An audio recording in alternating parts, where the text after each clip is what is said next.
Matilda, anytime you're ready. In the hotel room the whole time. Answer questions. That's why I'm good. Double? Matilda, anytime Yes, you're ready. because I do Switzerland and Germany also, you know, so I just stay and talk through. Cool.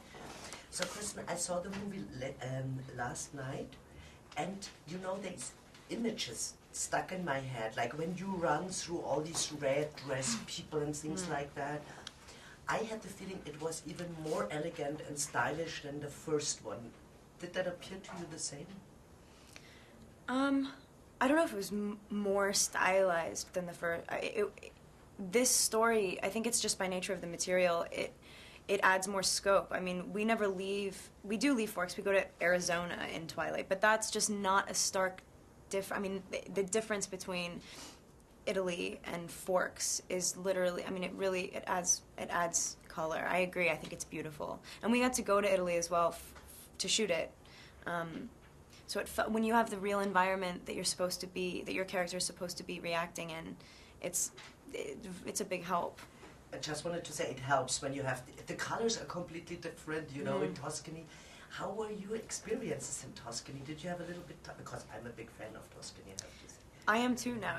I wish that we could have spent more time there. We worked really hard the entire time we were there, but met some of the nicest people, and it was very very vivid. I don't know, it was like rich. And it was the first time for you, or that you went to? In Tuscany, yeah. Yes, yeah, because it's really nice. And also what I just talked to Robert, he said it's nice to have a series, you know, because you can develop almost like in theater your character. Did your feeling towards Bella change, you know? Do you embrace her now more than before even?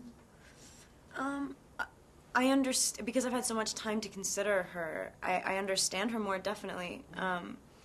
Not that I had a problem understanding her before, it was just that now I know why I like her, you know what I mean? Before I just sort of was like, I really like this girl, and every day I get closer to really sort of,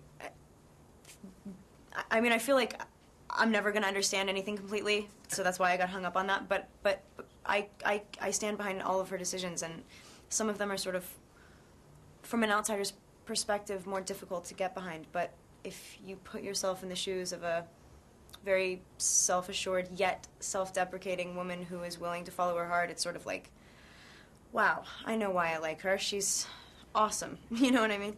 Absolutely. I also like her. I think she has the female character, what I think is very good also for the teenagers, for young people to see. There's this strong-willed young woman, you know, who goes her way and in the same time is sexy also doing that, you know.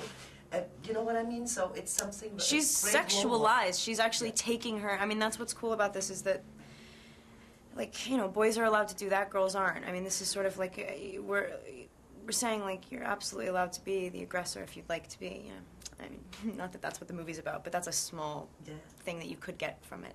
Absolutely. And the good thing is, normally in movies, the women have to take the clothes off. This time, the guys have to do it. You know. Yeah, we kind of. Yeah. We yes, the boys are the sex objects in our movie. That's a bad choice of words, but not without, you know, serious justification. Very, very much rooted in our story. You know, I mean, our werewolves are really hot, temperature-wise. Like, they're hot. They've got like fevers. They're 108 degrees, so shirts sort of get warm. You know what I mean? Yes. But I think it must be hard, you know, when you're shooting in Vancouver, because it rains a lot there. It can get very cold. Yeah. You know, how was that in between the scenes when you shot? Did you always put warm clothes on, warm tea out? Yeah, it was. Yeah.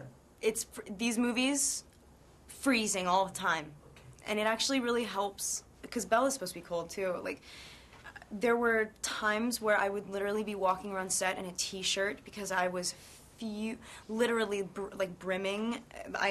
My temperature was running so high sometimes, and then like as soon as like a scene was finished, I would start shivering like a chihuahua because it was so clear that it was way too cold to be walking around in a t-shirt, and I was just like amped and like over emotional. So the weather is like a character in this movie. I mean, it's very sometimes like invigorating and what you need, and then sometimes the most oppressive thing ever. So yeah, anyway. I know what you mean. No, but also, you know, doing now, the third one is already wrapped, as I understood. Yeah. You know, it's done, and the fourth one is coming. Mhm. Do you have any time in between, you know, to do your things, or do you have to stay in shape and do something, you know, to prepare actually for the next one? We have, I say a lot of time off. We have a relatively large amount of time off because we don't know when we're going to make the fourth one.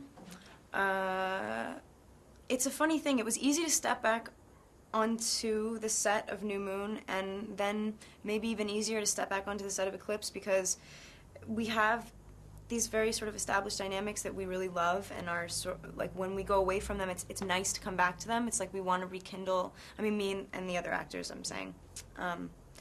So I'm sure that that'll happen again. I'm sure that it'll be the same. Maybe it'll even be easier, you know? Yeah. My last question, Kristen, because I also cover for Switzerland. Did you ever go to Switzerland? Do you know anything about the country? I've never been to Switzerland, no. I would really love to go, but I've never been. Next time you go. Yeah. Have fun here. Thank you.